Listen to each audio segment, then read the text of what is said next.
প্রথমে জল দিয়ে ধুয়ে রাখা কুঁদরিগুলো 4 টুকরো করে কেটে নেব।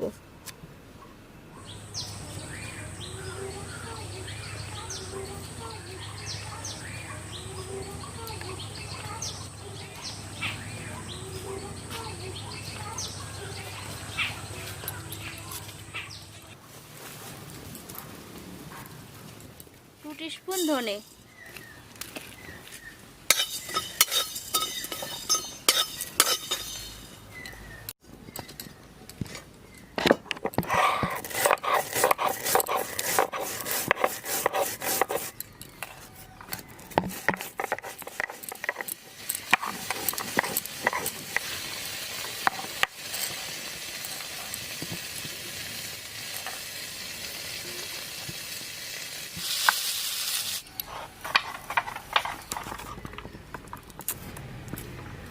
টেবিল স্পুনের মতো তেল দিয়ে তেলটা গরম করে নেব। এবার দেব 1 টেবিল স্পুন গোটা জিরে, 1 টেবিল স্পুন গোটা সর্ষে, কেটে রাখা কুঁদরি,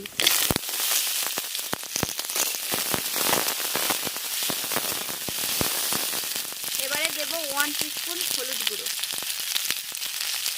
পরিমাণ মতো লবণ,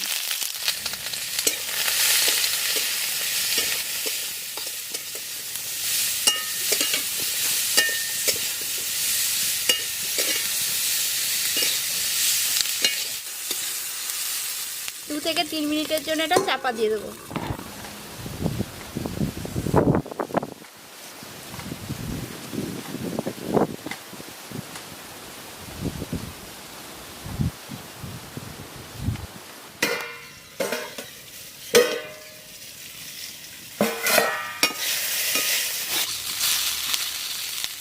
এবারে দিয়ে দেব 1 টিস্পুন লঙ্কার গুঁড়ো আর 1 টিস্পুন ধনে গুঁড়ো, আর দিয়ে দেব 1 টিস্পুন সরষের তেল।